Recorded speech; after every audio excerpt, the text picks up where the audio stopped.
When you think of electricity, you think of Edison. When you think of radio, you think of Marconi. But there is one electrical genius who is nearly forgotten. A man who dreamed of giving the world an unlimited supply of energy. His name was Nikola Tesla, and he was the master of lightning.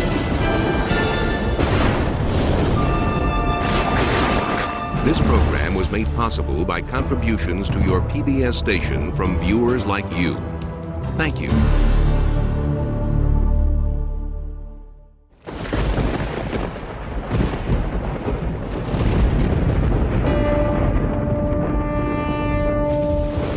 The progressive development of man is vitally dependent on invention. Its ultimate purpose is the complete mastery of mind over the material world, the harnessing of the forces of nature to human needs. Nikola Tesla, 1919. This is the story of a modern Prometheus who changed the world with electricity. It was Nikola Tesla who captured the power of Niagara Falls with his alternating current system and made it possible to transmit electricity to all of America and the world. It was Tesla who patented the technology for wireless communications that is used in all radio and television broadcasting. His incredible legacy can be seen in everything from remote control to neon and fluorescent lighting, X-rays, guided missiles, and even the Strategic Defense Initiative. Yet somehow history has overlooked this remarkable man. Tesla was indeed a genius of the first magnitude. He was a technological visionary. He could envision great things and make them work. He was a foreigner, an immigrant who arrived in America with only his dreams. A proud and sometimes arrogant man, he worked and locked horns with some of the most powerful people of his day. Thomas Edison, who resented his ideas. Guglielmo Marconi, who capitalized on his inventions. George Westinghouse, who created the Westinghouse Electric Company with Tesla's patents. And the great financier, J. Pierpont Morgan, who supported and then abandoned him. At the height of his career, Tesla was one of the most famous men in the world. His inventions helped America grow into a powerful industrial nation. His ideas created billion-dollar corporations. But Tesla was not a practical man. Always driven toward the next great breakthrough, he failed to protect his commercial interests. In the end, others made fortunes with his inventions, and he wound up penniless and rejected. Money does not mean to me what it does to other men. All my money has been invested in inventions to make man's life a little easier. He was a visionary genius. There aren't many of them. And he was willing to give his life to his visions. We have to evolve means for obtaining energy from stores which are forever inexhaustible. What I intend to show you now, step by step, is how I finally reached my dream.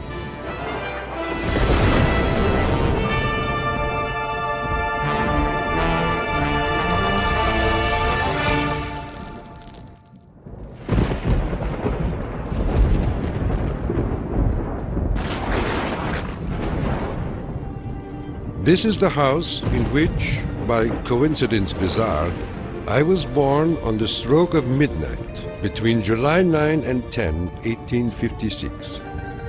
A fierce electrical storm raged that night.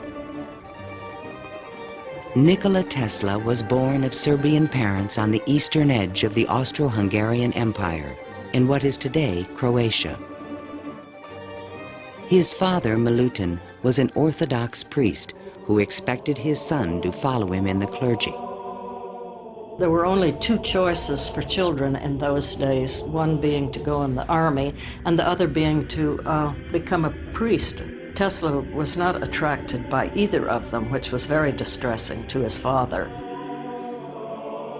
My father was a very erudite man. The training he gave me comprised of guessing one another's thoughts and repeating long passages of verse. My mother descended from one of the oldest Serbian families in the country.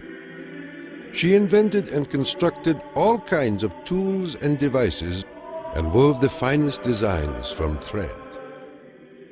Her fingers were nimble enough to tie 3 knots in an eyelash. Early on, Tesla began to demonstrate an extraordinary imagination.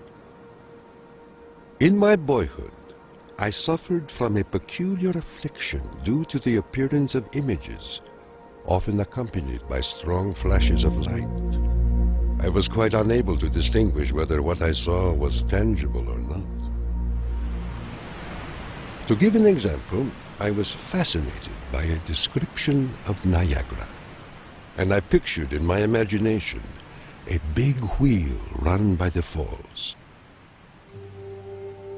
I told my uncle that one day I would go to America and carry out this scheme. Then, at the age of 17, while preparing for the seminary, Tesla contracted cholera, and the brush with death changed his life forever. In one of the spells, which was thought to be my last, my father rushed into the room. "Perhaps," I said, "I may get well if you will let me study engineering." "You will go to the best technical institution in the world," he solemnly said. I came to life like another Lazarus, to the utter amazement of everyone. In 1877, at the age of 21, I traveled to Graz, Austria to begin my college education. Here, I quickly became obsessed with the science of electricity. I wanted to know more of this wonderful force. Every spark produced 1,000 echoes in my brain. In 1831, in England, Michael Faraday had discovered the principle of electromagnetic induction, which made it possible to generate electricity. Faraday discovered that if you have an electric circuit in a changing magnetic field, it would induce an electric current to run in the wire. So this was the invention of the method of inducing, of creating oscillating or AC electric currents. And it was that invention that Tesla later harnessed into the electrical system that drives our civilization. Early electric motors operated on direct current electricity, but required a system of sparking connections to induce a rotary effect in the machine. I remarked to my professor that the design of generators and motors could be greatly improved by using currents that alternated. He embarrassed me greatly in front of my classmates, saying, "Mr. Tesla will never accomplish this. It is a perpetual motion scheme." Meanwhile, in America, Thomas Alva Edison had begun to experiment with vacuum tubes, producing the first commercial incandescent light bulb in 1878. Edison and Tesla would soon cross paths in a gargantuan technological struggle between direct and alternating current electricity. In 1880, Tesla moved to Budapest, where he found employment with the Central Telegraph Office. Here, his idea for an AC motor began to haunt him. In my room, I could hear the ticking of a watch with 3 rooms between me and the timepiece. A carriage passing at a distance of a few miles fairly shook my whole body. The whistle of a distant locomotive vibrated so strongly in my ears that the pain was unbearable. To recover from these attacks, I took long walks in the city park. One afternoon, which is ever present in my recollection, the sun was just setting and reminded me of Goethe's glorious passage. The glow retreats. Done is the day of toil. Upon its track to follow, follow soaring. As I uttered these inspiring words, the idea came to me like a lightning flash. I fell to my knees and drew a diagram in the ground. Tesla perceived a whirling field of energy. He suddenly knew he could recreate this rotating field by powering the coils of a motor in different steps or phases, like the pistons of an engine. The resulting forces of magnetic attraction and repulsion would literally twist the rotor in a circle, the electrical equivalent of the wheel. And all this was accomplished with alternating currents. It would soon turn the wheels of industry around the world. The strength of Tesla's mind was almost certainly in this sense of visualization, be able to see things move in front of him. You see, it was not a perpetual motion scheme.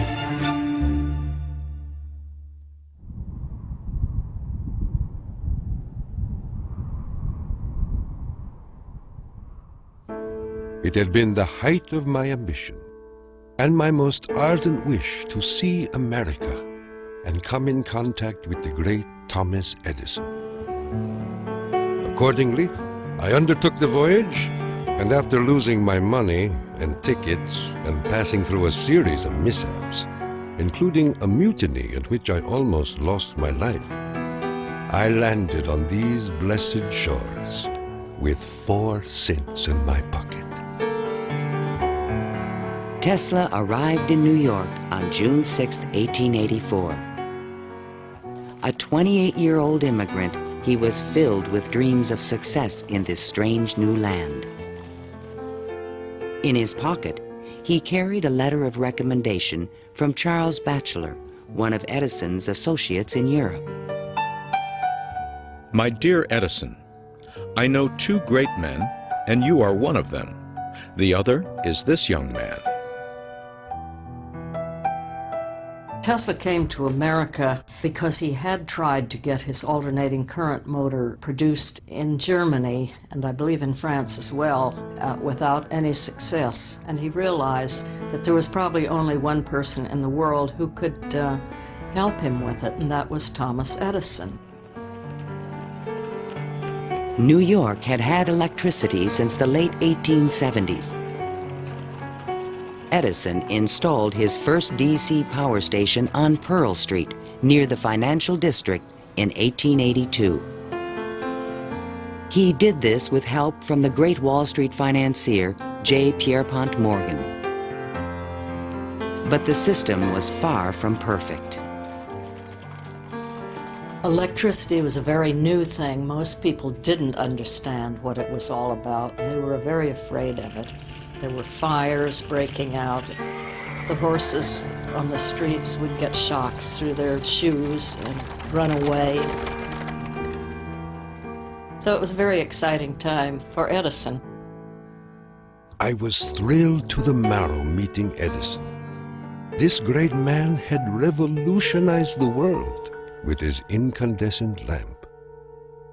And I was burning to show him my motor that ran on alternating currents.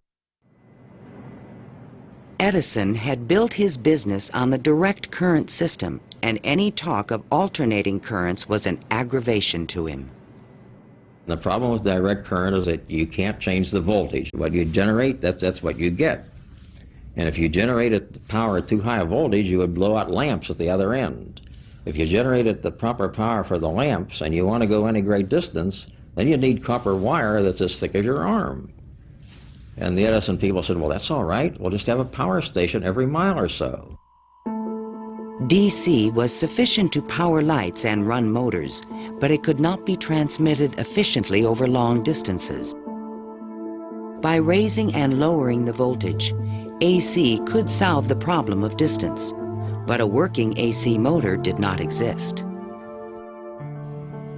In spite of their differences, Edison hired Tesla to improve the performance of his DC generators.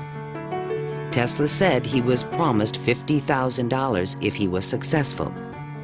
The offer seemed too good to be true. I entered the Edison Machine Works, where I undertook the design of DC dynamos and motors. My regular hours were from 10:30 a.m. till 5 a.m. the next day. When I completed the task, I went to Edison for payment, and he laughed. Edison was very amused by this. Said, "You just don't understand our American sense of humor, Mr. Tesla." So Tesla had had enough by that time, and he picked up his hat and walked out. Tesla paid dearly for his pride. I lived through a year of bitter tears and hard labor, digging ditches for Edison's underground cables. But he was still determined to develop his AC motor. With help from a group of investors, he opened a laboratory on Liberty Street, only a few blocks from Edison's offices. There, he began to assemble a prototype of the motor he had envisioned 7 years earlier. Along with it, he developed all the components of the system of AC power generation and transmission still used today. In May of 1888, Tesla was ready to unveil his motor to the world. The subject which I now have the pleasure of bringing to your notice is a novel motor which I am confident will at once establish the superior adaptability of alternating currents.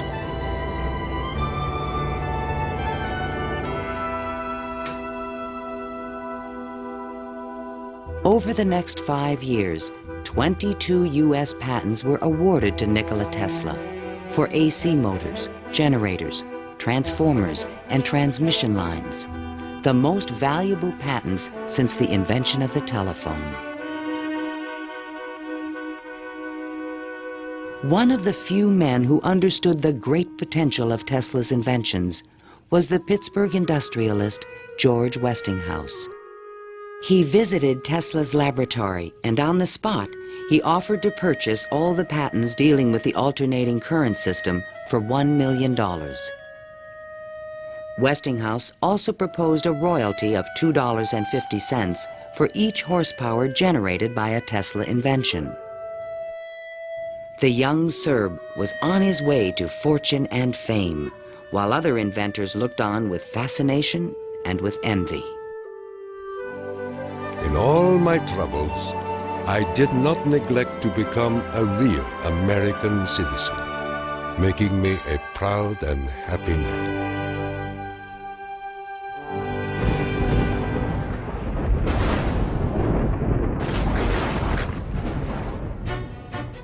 During the late 1880s, Edison began a negative media campaign to discredit the alternating current system of electricity being developed by Westinghouse and Tesla. It became known as the War of the Currents. My personal desire would be to prohibit entirely the use of alternating currents. They are as unnecessary as they are dangerous. Edison employees demonstrated the dangers of alternating current by electrocuting animals in public demonstrations.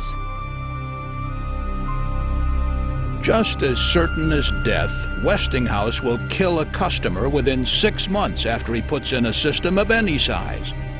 None of his plans worry me in the least. An Edison associate suggested using alternating current as a means of executing criminals. A test took place at New York's Auburn State Prison in 1890. Several gruesome attempts were required to kill the victim.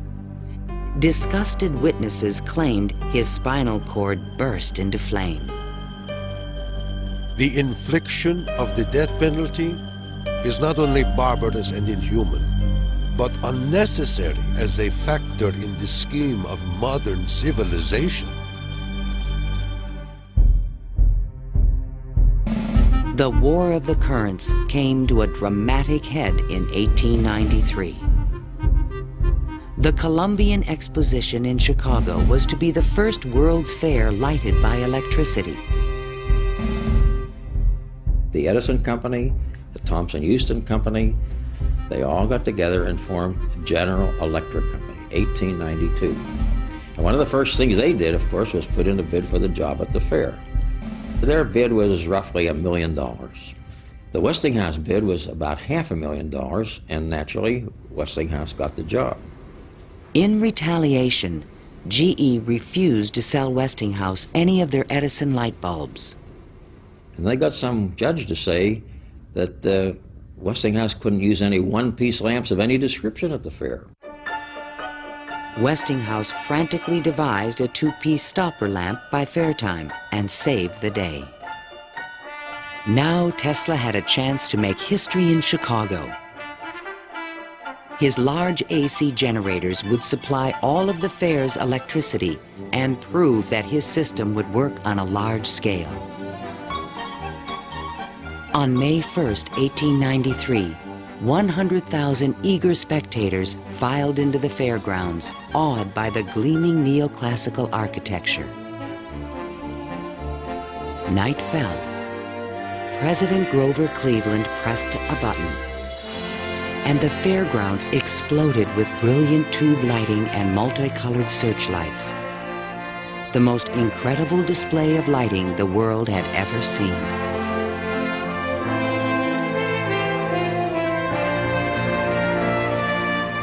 In the Great Hall of Electricity, the public could see that the Tesla-Westinghouse system made it all possible.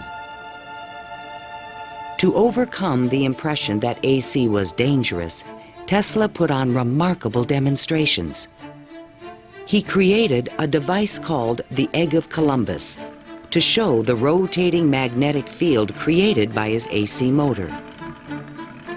In his room, he had cork-soled shoes on and a tuxedo and white tie and a top hat, and he would put his hand on a terminal which would flash electricity through his body, creating a great shower as his whole body was encompassed in flame, and people were quite impressed by this, to say the least. The Chicago Exposition left an indelible impression on the American imagination. This was the gleaming new city of the future, and it was powered by the inventions of Nikola Tesla.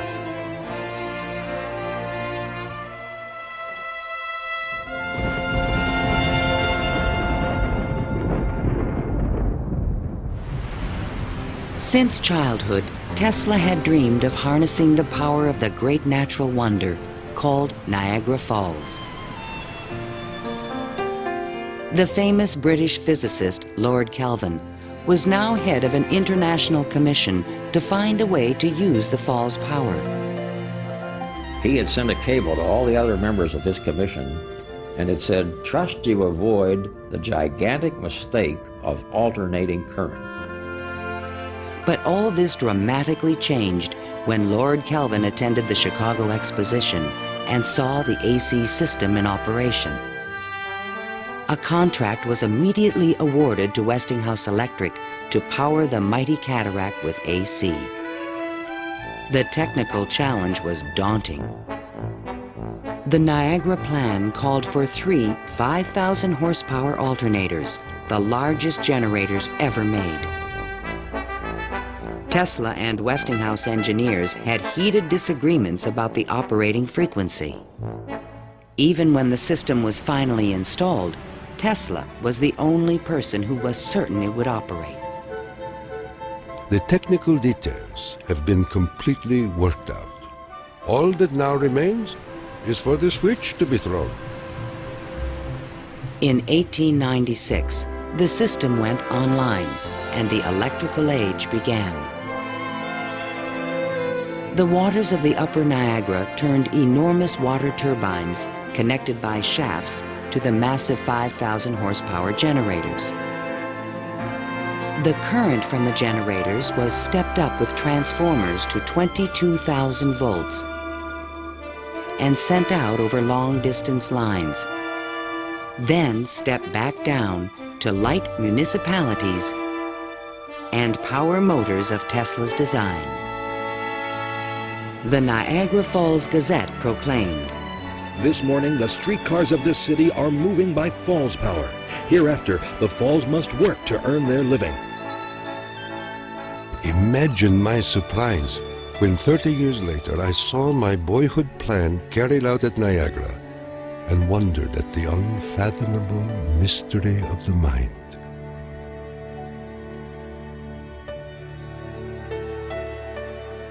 Within a few years, the number of generators at Niagara was increased to 10. By the turn of the century, the power lines stretched 360 miles to New York City. The War of the Currents was over, and Tesla was the winner. By the time Tesla effectively arrives on the scene with his motor, Edison is out of the business. He's basically written out of his own company. This was something Edison would not soon forget. In spite of the success of AC, Westinghouse had overextended his company's resources, leading to severe financial difficulties. In order to save the company, Tesla said that he tore up his royalty contract for $2.50 per horsepower generated. Today, this agreement would be worth trillions. Had the inventor been tricked again? This is something that we've never found any record of in the Westinghouse annals. We do have something which is a memorandum of agreement about that, but it was never signed. But Tesla was ready to move on. I had already perceived enough to get the idea that energy could be transmitted and received without connecting wires in between. He was convinced his next invention would make him a millionaire once more.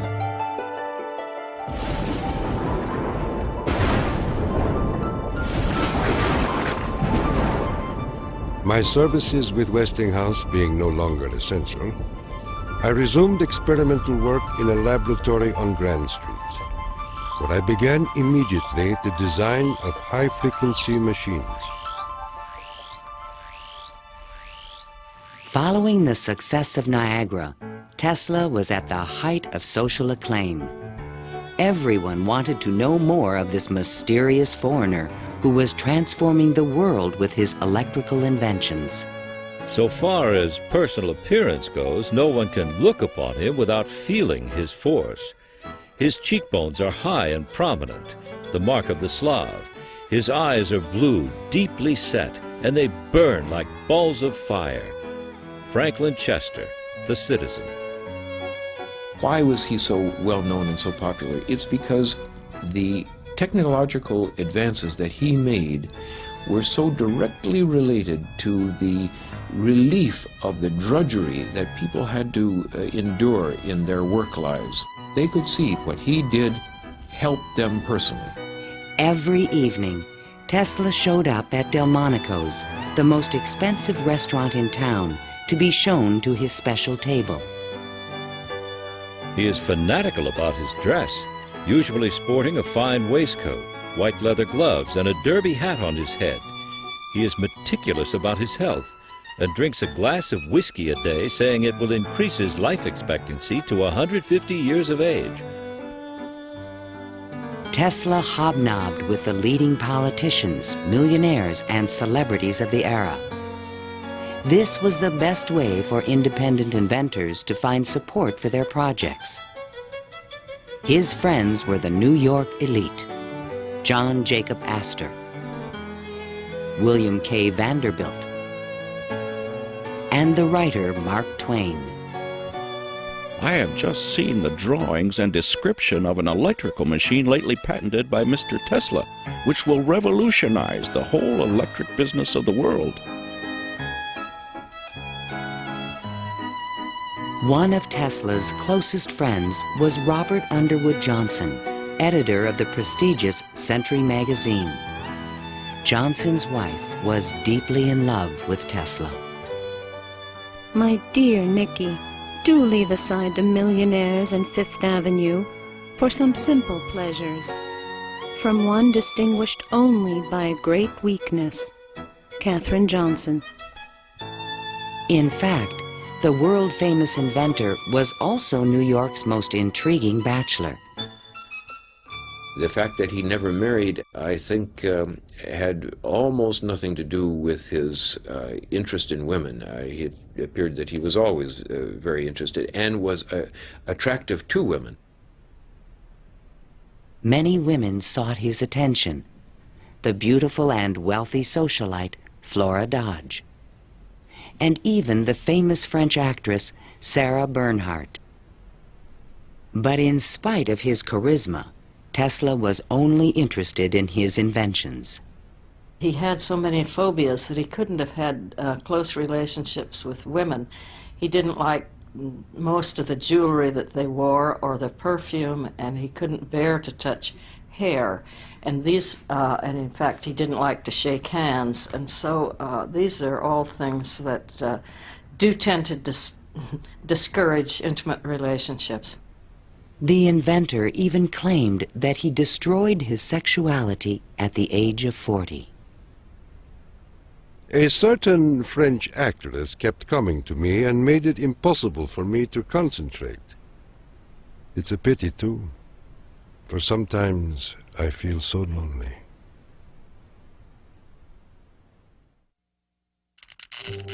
Throughout the 1890s, alongside his work on AC power technology, Tesla was also experimenting with high-frequency electricity. In 1873, James Clerk Maxwell in England had proven mathematically that light was electromagnetic radiation. Light was electricity, vibrating at an extremely high frequency.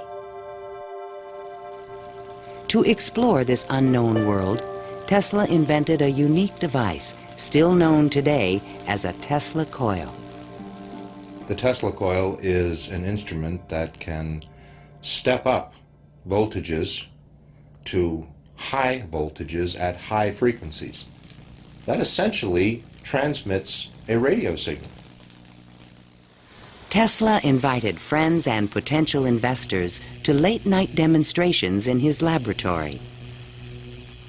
In experiments, he would permit his guests to pass thousands of volts of electricity through their bodies to light a lamp or melt a wire in their hands. Mark Twain was always a willing subject. Thunder is good. Thunder is impressive. But it is lightning that does the work. Even today, it would be a little bit scary to go into Tesla's laboratory, and in those days when people didn't know anything about electricity, it must have been terrifying. With high frequencies, Tesla developed some of the first neon and fluorescent illumination. He also took the first X-ray photographs. But these discoveries quickly paled one day in 1890 when a vacuum tube illuminated in his hand without any wire connection. To me, it was the first evidence that I was transmitting energy through the air. This was the beginning of Tesla's lifelong obsession, the wireless transmission of energy.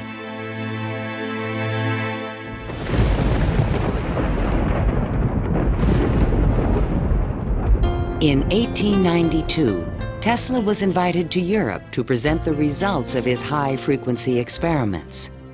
In London and Paris, he amazed scientists and engineers with lighting and electrical effects that looked more like magic than science. He also announced a remarkable new possibility. I would say a few words on a thought which fills my mind and concerns the welfare of all. I mean the transmission of intelligence and even power without the use of wires. I am becoming more convinced daily of the practicality of this scheme. The race for radio was about to begin. In 1888, the German physicist Heinrich Hertz had demonstrated that currents of high frequency emit electromagnetic waves, or radio waves, into space. But creating a practical means of wireless communication would require a quantum leap in imagination. Hertz created the first radio transmitter and the first receiver. He had showed that you could create an electrical signal in one place and detect it in another place with nothing in between. While in England, Tesla befriended Sir William Crookes, the discoverer of radiant matter. Crookes was a mystic and believed that human beings could communicate telepathically when they were attuned to high-frequency brainwaves. Tesla was skeptical, but one night in his bed he had a powerful and disturbing vision. I saw a cloud carrying angelic figures, one of whom gradually assumed the features of my mother. In that instant, a certitude, which no words can express, came upon me that my mother had died. And that was true. Tesla was convinced that he and his mother were tuned to the same frequency. His otherworldly experience would soon lead him to another revolutionary invention. On his return to New York in 1893, Tesla banished himself from social life and disappeared into his new laboratory on South Fifth Avenue. Following his uncanny intuition, he soon discovered that Tesla coils would transmit and receive powerful radio signals when they were tuned to resonate at the same frequency. Tuning is the key to all radio and television transmission. In my laboratory, I could take in my hands a coil tuned to my body and collect 3/4 horsepower anywhere in the room without any tangible connection. Sometimes I would produce flames shooting out from my head and run a motor in my hands, or light 6 or 8 lamps. By early 1895, Tesla was ready to transmit a signal 50 miles to West Point, New York. He could now produce 1 million volts with his new conical coil. But that year, on the Ides of March, disaster struck. Fire broke out in the building which housed Tesla's laboratory. Everything was lost. Utterly disheartened and broken in spirit, Nikola Tesla, one of the world's greatest electricians, returned to his room in the Gerlach yesterday morning and took to his bed. He has not arisen since. I was devastated. What could I say?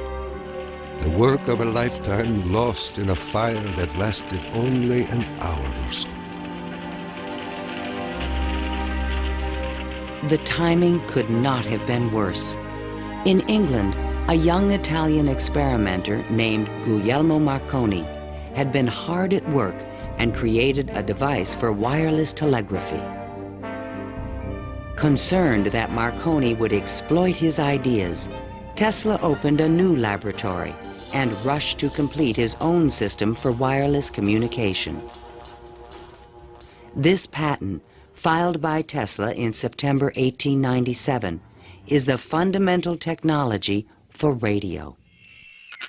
But it would be 50 years before Tesla got credit for his invention. Various people in various different countries had the idea of exploiting this as a means of communication. But I think Tesla was the one with the real vision, in which you would broadcast signals on a definite carrier frequency, and then you would have a series of antennas that were sensitive to one frequency only, tuned to a certain frequency, and would detect just one of these signals and make an intelligible transmission. Once again, his vision describes the world that we live in.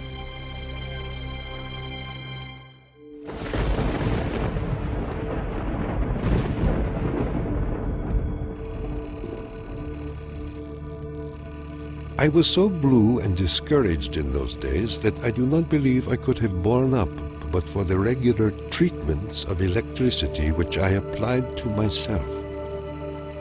It puts into a tired body what it needs most, life force. Following the destruction of his laboratory, Tesla developed a deeper interest in Eastern thought and spiritualism. Mr. Tesla was charmed to hear about the Vedantic prana and akash and the kalpis, which he claims are the only theories modern science can entertain. Inspired by the Hindu teacher Swami Vivekananda, Tesla began to look at the universe as a symphony of vibrations and waves. We are whirling through endless space with an inconceivable speed. Everything is spinning. Everywhere there is energy. There must be some way of availing ourselves of this energy more completely. In 1898, an unusual experiment took place in Tesla's laboratory. He attached a small mechanical oscillator to an iron pillar. Precisely timed pulses from the device made the entire building tremble. Windows started crashing around the area, and he, being at the epicenter, didn't notice anything happening until some police came bursting into his laboratory. It was just at the moment where he'd picked up a sledgehammer and broken the oscillator. He just said to the policemen that how too bad that they had just missed an interesting experiment. Tesla was, I would say, obsessed with frequency, the notion of resonance. The story where he takes the device and puts it on the girder in his office and, gets the frequency of the building and supposedly, it's an apocryphal story, I'm sure, but it gets right at the core that, hey, if I've got the right frequency, I can move the world. And indeed, he talks about the frequency of the earth, and that if he can do that, he can, almost literally split the earth in half. Meanwhile, Marconi was doing more practical things and succeeded in transmitting a signal 5 miles on the Salisbury Plain in England. Not to be outdone, Tesla decided to introduce an entirely new invention. In a specially constructed pool, potential backers were amazed to see the inventor controlling the motions of a small mechanical boat with no wires attached to it.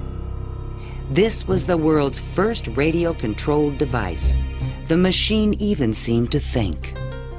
Someone threw out the question, what is the cube root of 64? And 4 flashes came back. The audience was so surprised, Tesla had to remove the lid to prove no one was inside.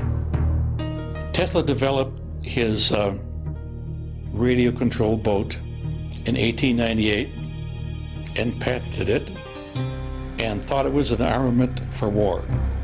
He rationalized this as a means of ending war. The military who looked at it thought it was too complicated and vulnerable. Soon after the demonstration, Mark Twain wrote from Austria. Dear Mr. Tesla, have you the Austrian and English patents on that destructive terror which you have been inventing, and thus make war henceforth impossible? If so, won't you set a price on them and commission me to sell them? Sincerely yours, Mark Twain. But I have no desire to be remembered as the inventor of a purely destructive device. I prefer to be remembered as the inventor who abolished war. That will be my highest pride.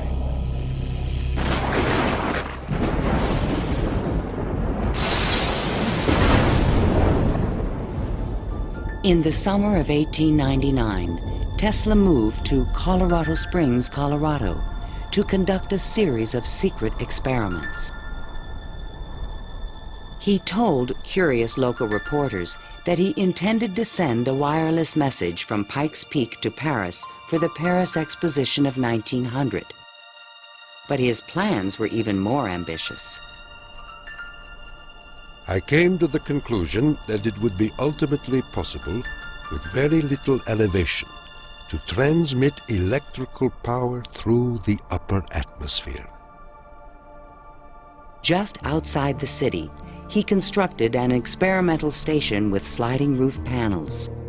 A quote in Italian from Dante's Inferno hung by the entrance of the strange wooden structure. It read, "Abandon hope, all ye who enter here." During the construction phase, Tesla studied lightning. Now, I can understand Tesla's fascination with it, because what happens in lightning is that electricity is being transmitted from one place to another. Electric power, not just electric signals, but real electric power is being transmitted from one place to another. And the way it happens is that the air itself breaks down, it ionizes, it becomes what we call a plasma, and therefore, for a moment, it's a conductor, and it's actually conducting electricity just the way an electric wire conducts electricity. Inside the station, he began to assemble the largest Tesla coil ever built, which he called the magnifying transmitter. An antenna rose 145 feet above the building, crowned with a copper foil sphere. The entire station was, in effect, a machine to create lightning. Late one evening, Tesla put his transmitter to the test. He signaled to an assistant to close the switch. Huge streamers of electricity shot out of the coil and darted through the room. The sound of the exploding discharges was deafening.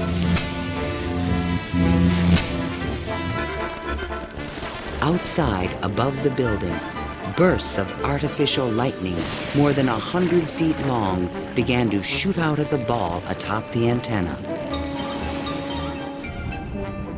Its thunder could be heard 20 miles away in the small mining town of Cripple Creek.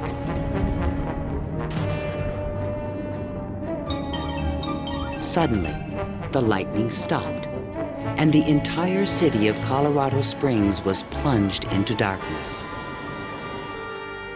The experiment had set fire to and destroyed the local power company's generator.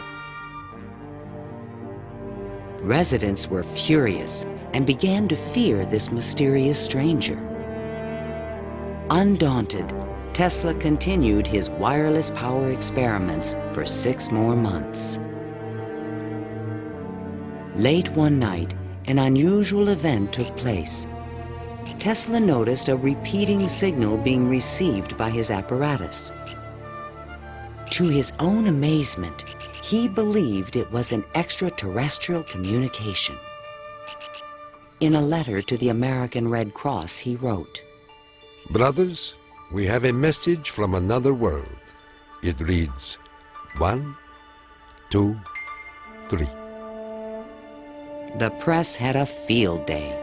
If the mystical 1, 2, 3 was impulsed from Mars, as Tesla says, they certainly showed most excellent taste in choosing Colorado Springs. It is a rule in inventional science. When you're going to tell one, tell a good one. And men have become great in this way. Colorado Springs Gazette. Though widely ridiculed for his claim, Tesla may have been the first to detect radio waves from space. I believe that Tesla could have gotten these signals from space.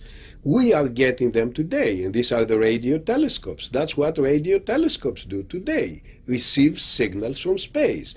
They are not from alien civilizations, but they are from the sun and from the stars. On January 7th, 1900, Tesla boarded a train back to New York City. Perhaps he had mastered the power of lightning, or at least that's what he believed. The law which I discovered in Colorado is wonderful, and it means that results undreamed of before will be possible as soon as a large plant is constructed in accordance with my plan. See the excitement coming.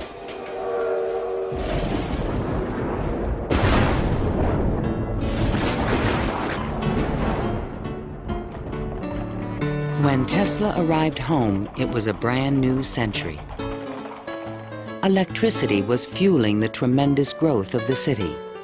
And now, there was talk in the air about the new art of wireless communication.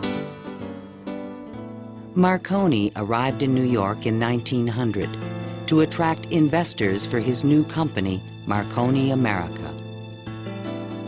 He filed a U.S. patent for a system of wireless telegraphy, but it was rejected because it was similar to Tesla's invention. It became obvious, I think, to Marconi as well as to other experimenters of the time that the Tesla system was an efficient, powerful resonator that would produce electromagnetic waves that you could work with. Confident in the future, Tesla took up residence in the Waldorf Astoria Hotel and wrote a sensational article for Century magazine. First, let us ask, what is the spring that drives all? All this energy emanates from one single center, one single source, the sun. In this detailed futuristic vision, he described a means of tapping the sun's energy with an antenna. He suggested that it would be possible to control the weather with electrical energy. He predicted that wars would soon be eliminated by machines. And to unite all nations, he proposed a global system of wireless communications. When wireless is fully applied, the Earth will be converted into a huge brain, capable of response in every one of its parts. It tells us about a vision he had for both power and communications, that he wasn't going to think small. He was going to think globally on this. And that's all very nice if it works. The idea of a global communications network was very appealing to one of the world's most powerful men, J. Pierpont Morgan.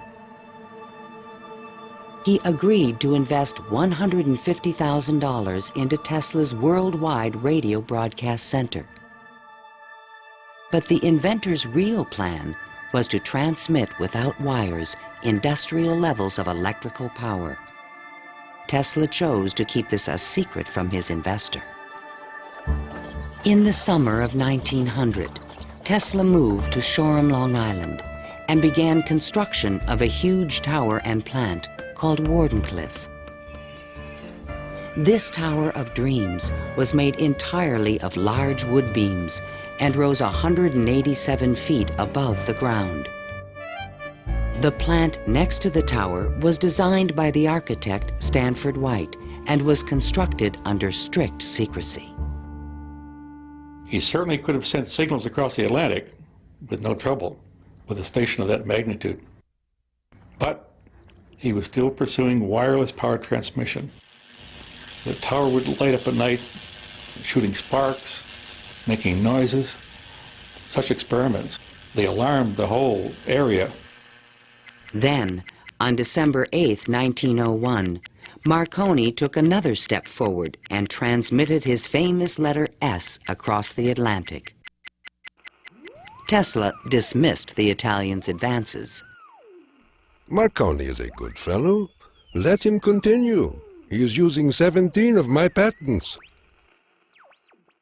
The simple fact about Marconi is that he used Tesla's system to transmit signals and claimed that these were ideas that he had developed himself.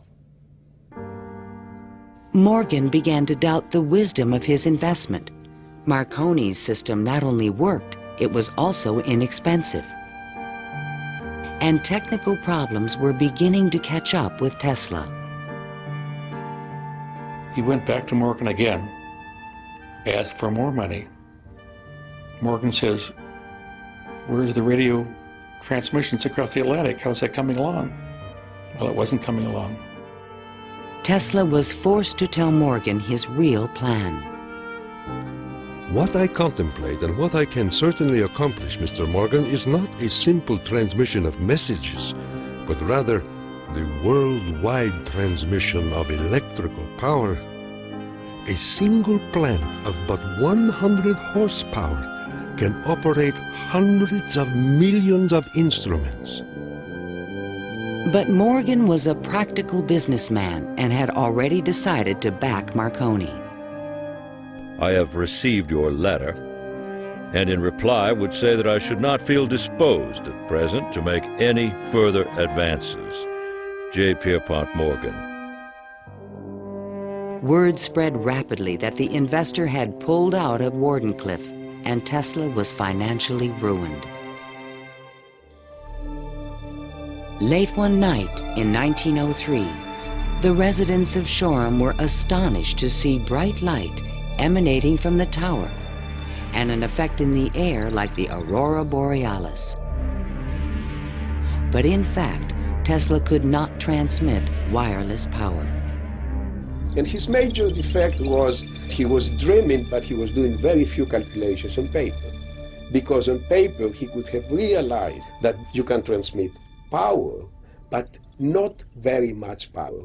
You can transmit power to hear the radio or for television or for a telephone. But once you want to start turning lights in which you really need high currents, the power gets diluted because space is very large. To his dying day, Tesla believed it could be done. It is not a dream. It is a simple feat of scientific electrical engineering, only expensive. Blind, faint-hearted, doubting world.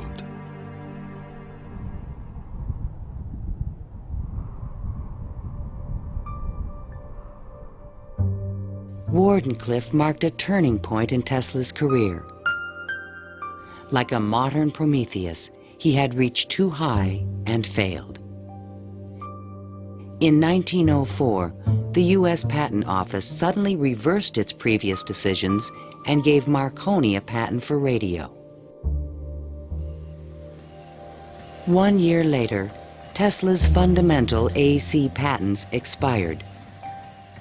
Now the inventions that powered the world could be used by anyone free of charge. The public didn't realize that he had made this invention that had made billionaires out of corporations, and that he himself was broke. With no money to carry on his work, Tesla began to sink into an isolated world. He was totally disinterested in business. I think it not necessarily bored him, but he didn't make the relationship between the importance of business and the importance of his invention and discovery. Occasionally, he was seen in public parks feeding the pigeons. These are my sincere friends. Tesla's melancholy turned to anger in 1909 when Marconi was awarded a Nobel Prize. Mr. Marconi is a donkey. The question of Tesla and radio is certainly a very interesting one. It's clear that Tesla, in terms of certain basic notions of radio, was very early, if not first, in expressing them and even of getting of taking them to the patent stage. In desperate need of money, Tesla brought suit against the Marconi company, claiming that his patent rights had been infringed. But he lacked the resources to wage a legal battle with a large corporation, and ultimately gave up. Marconi had received the Nobel Prize for work that Tesla correctly believed to be his own. I suppose everything is fair in wireless as in warfare.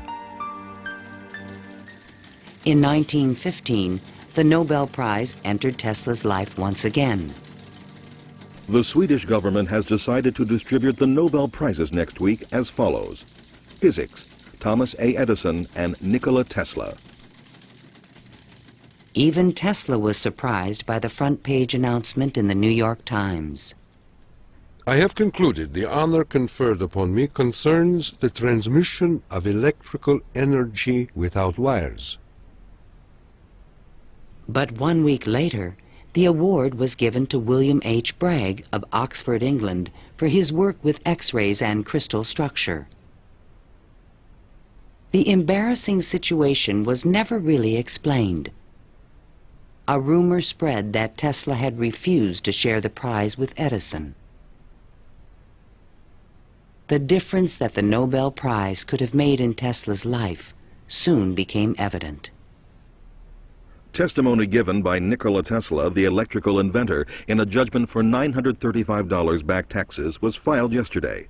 Mr. Tesla said under oath that he was penniless and had been living on credit. In an attempt to give him long overdue recognition, the American Institute of Electrical Engineers decided to award Tesla their prestigious Edison Medal. But on the night of the presentation, the guest of honor was missing. And Edison was conveniently away on business. They found Tesla across the street by the New York Public Library, feeding the pigeons. Later that night, he was persuaded to accept his medal and announced that he had finally completed his invention to transmit wireless power. The energy goes to a distant place, and you will see something like the aurora borealis. To conclude, we are coming to great results. The audience thought Tesla was losing touch with reality.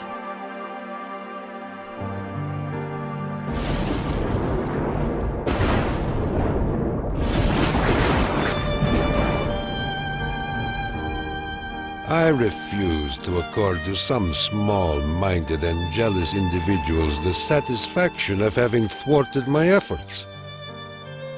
These men are nothing more to me than microbes of a nasty disease. Well, by that time, you know, Tesla had ceased to have any financial means. He was virtually dependent on being helped by hotels and people that he knew. He began to bring injured birds back to his hotel room to nurse them. He had more companionship with pigeons at that time of his life than with human beings. Working as a consulting engineer, Tesla managed to maintain a small office and laboratory in the Metropolitan Tower. To change his thoughts, he frequently attended movies in Times Square. Here he could see his futuristic ideas appearing on the screen. But his ideas were only accepted in science fiction movies and magazines. In 1924, there was a news report that while at Colorado Springs, Tesla had invented a death ray machine that shot bolts of lightning. The inventor was strangely quiet on the topic. Meanwhile, a new scientific star, Albert Einstein, had captured the world's attention with his theory of relativity. Tesla continuously attacked the validity of Einstein's work. Scientists today wander through equation after equation that have no relation to reality. If we were to release the energy of atoms, instead of a blessing, it might bring disaster to mankind. But no one took him seriously. I think that every generation of scientists feels that the new ideas that come along that replace their own ideas represent a loss rather than a gain. Tesla believed that Einstein was taking us intellectually in the wrong direction. Rejected by traditional science, Tesla's interests again turned to the esoteric. His intellect seemed to embrace a lot of different areas quite easily. What he lacked were the social skills. And that's an enormous shame because it interfered with his ability to use that genius, to be practical. Though nearly a recluse, he would occasionally attend dinner parties at the home of the German poet and mystic George Sylvester Wirich. And he always intrigued the guests. While we were in the midst of talking, an apparition seemed to come into the room. He walked so softly, and he struck us as almost an unearthly creature. And he talked of all sorts of, seemed to me at that time, unreal things, more in the nature of the psychic rather than the scientific. Tesla wrote a strange poem called Fragments of Olympian Gossip and dedicated it to Wirich. While listening on my cosmic phone, I caught words from Olympus blown. The latest tells of a cosmic gun. To be pelted is very poor fun. The meaning of the poem would soon be explained.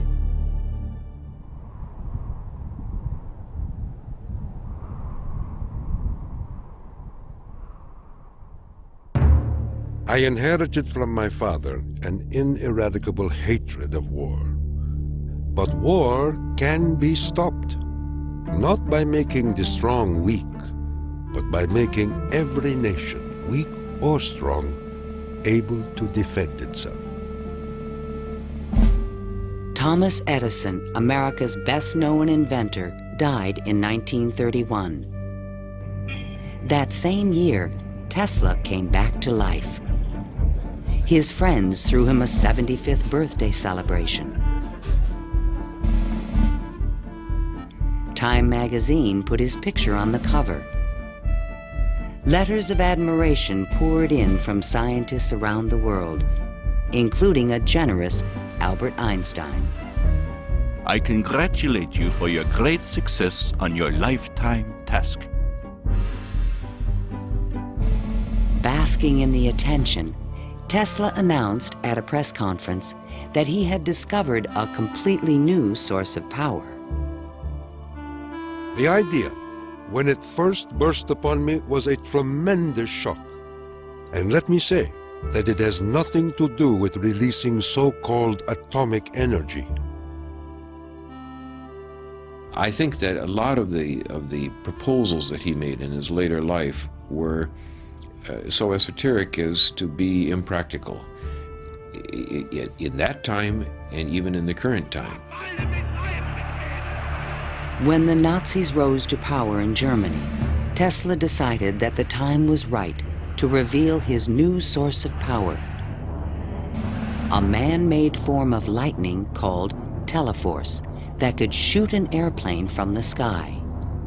Nikola Tesla, electrical wizard and radio pioneer, announced that he was working on a machine to create a powerful electrical death beam which could wipe out armies in a flash and destroy huge fleets of ships or planes.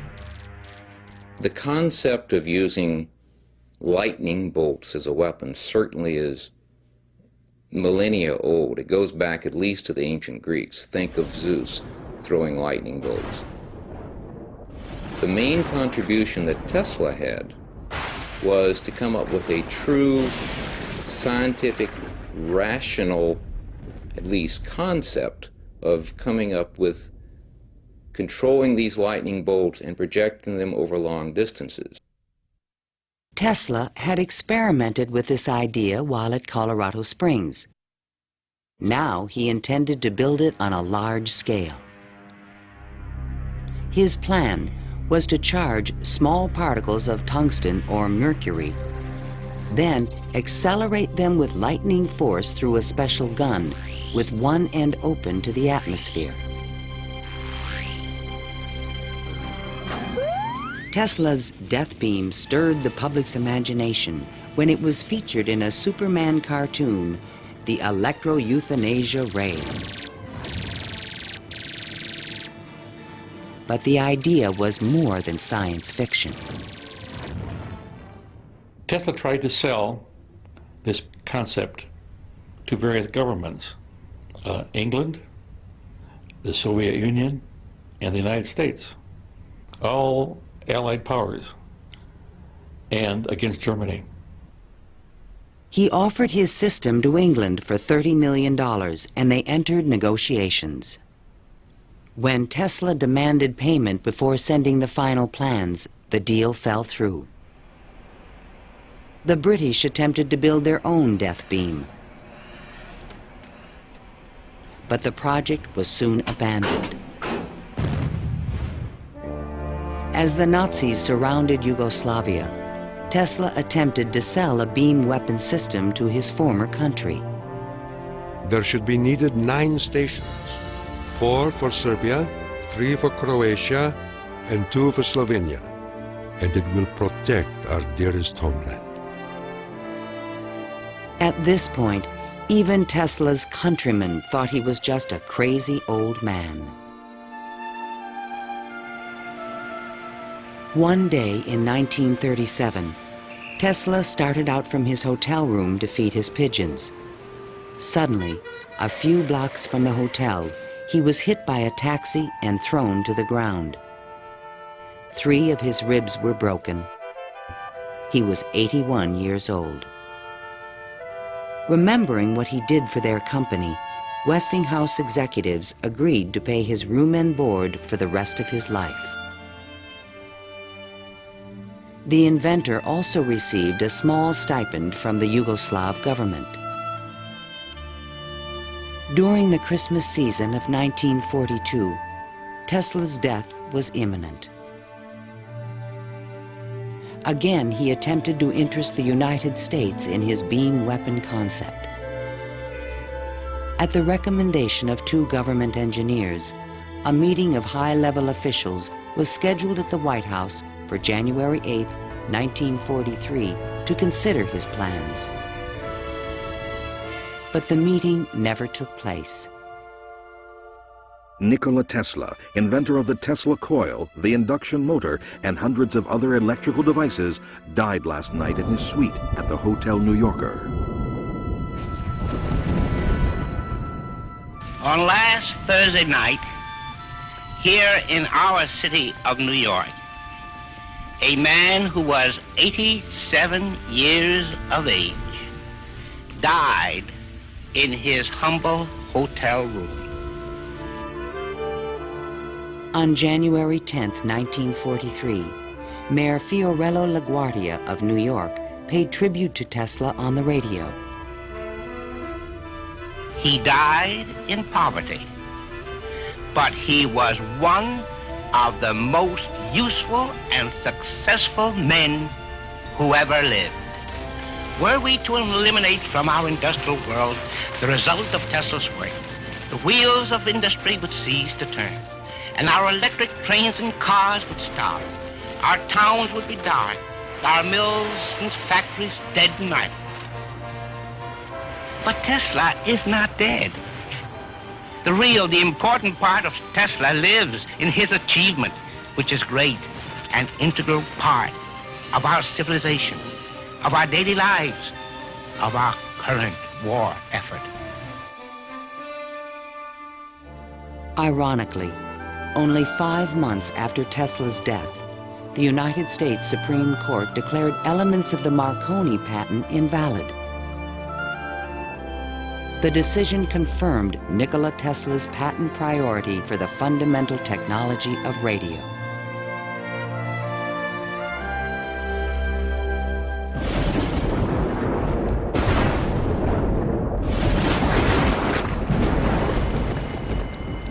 Unknown subjects, equipment, experiments, and research of Nikola Tesla, deceased, espionage.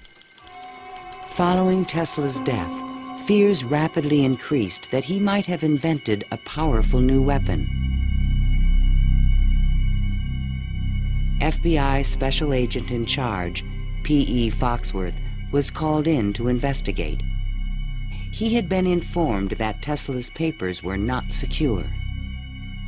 Tesla is reported to have completed and perfected his experiments in the radio transmission of electrical power, commonly referred to as the death ray.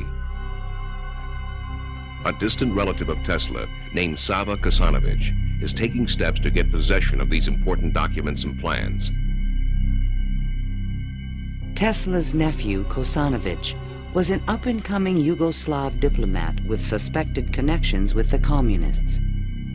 He insisted that his uncle's effects be returned to Yugoslavia. Kosanovich had asked the locksmith to come and open the safe, thinking there might be a testament, a will, in the safe. A will was never located.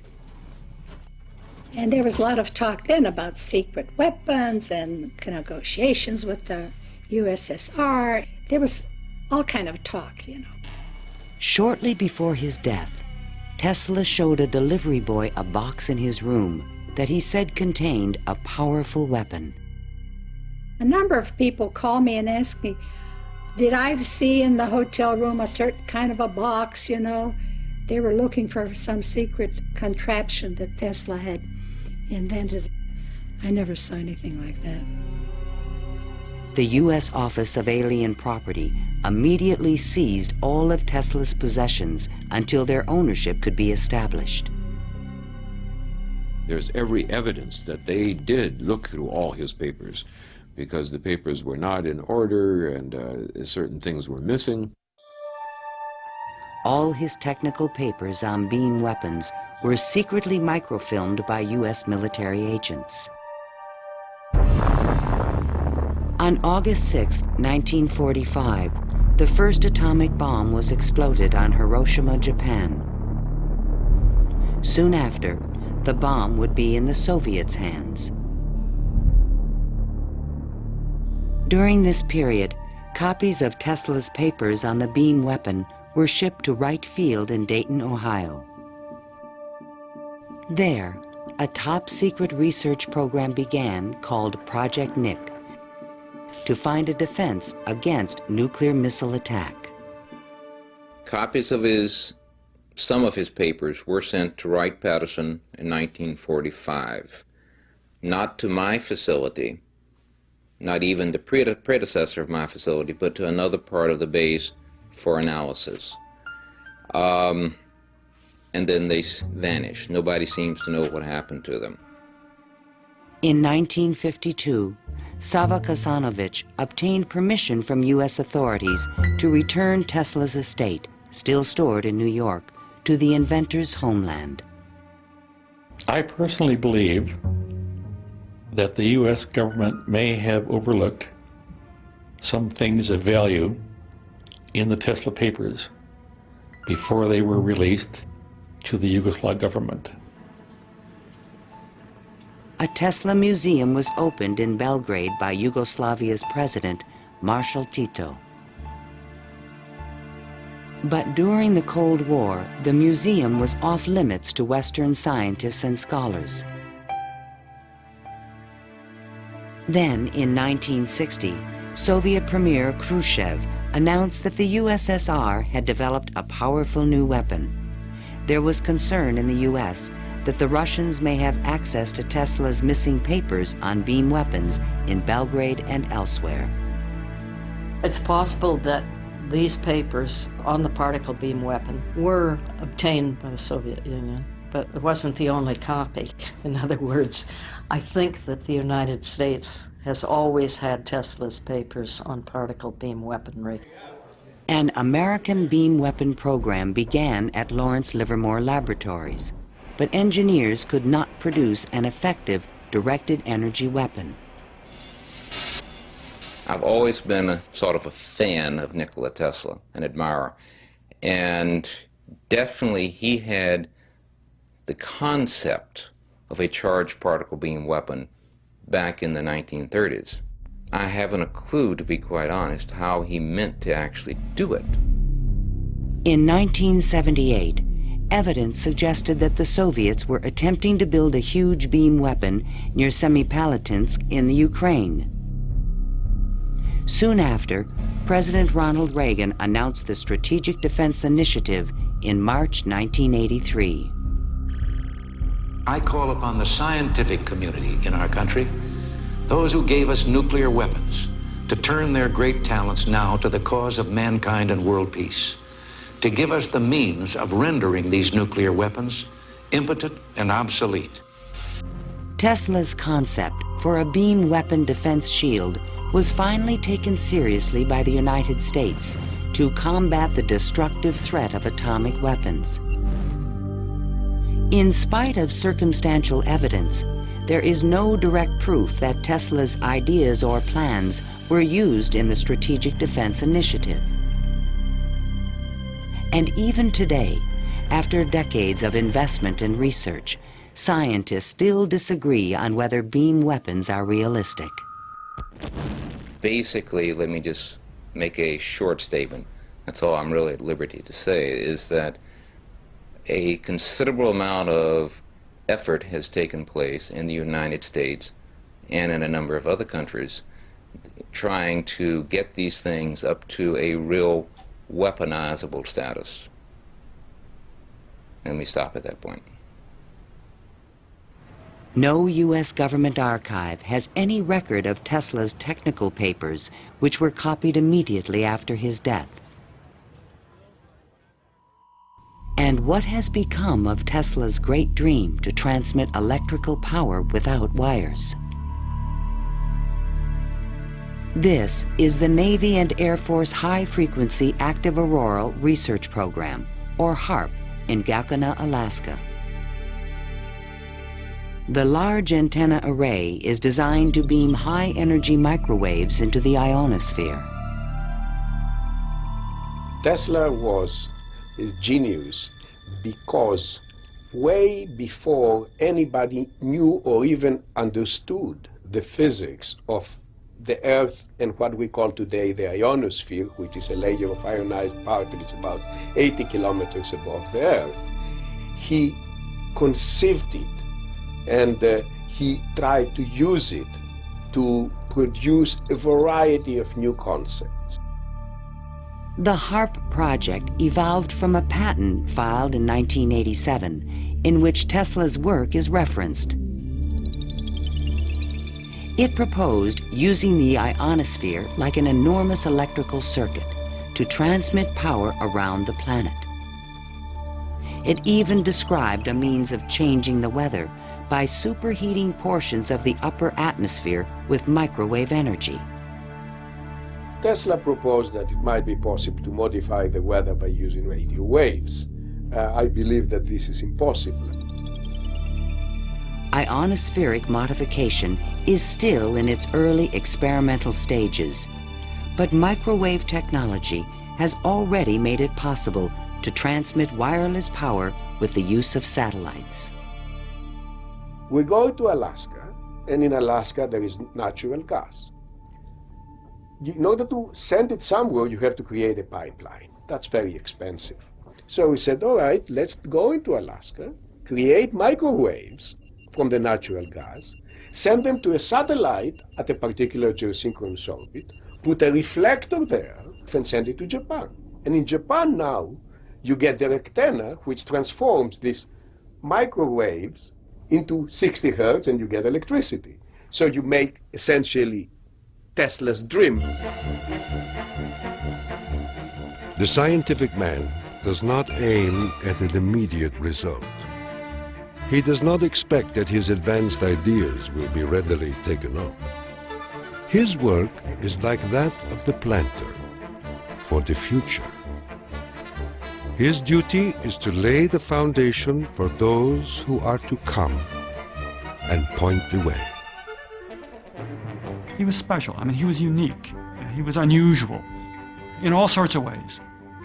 And if we are to understand our own creativity, our own ability to invent. There's an awful lot to be learned by studying the way in which he created. The day when we shall know exactly what electricity is will chronicle an event probably greater, more important than any other recorded in the history of the human race. Then it will be a mere question of time when men will succeed in attaching their machinery to the very real work of nature. See the excitement coming.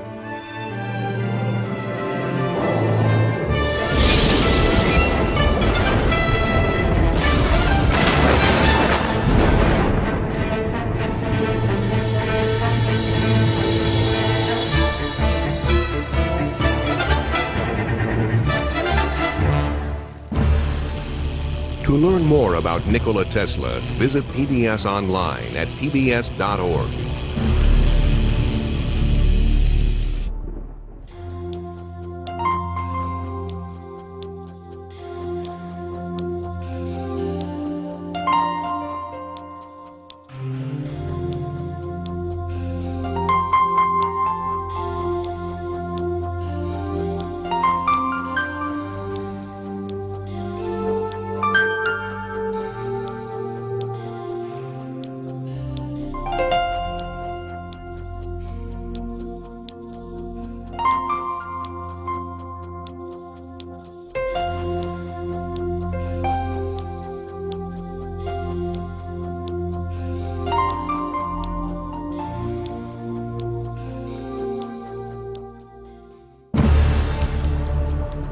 This program was made possible by contributions to your PBS station from viewers like you.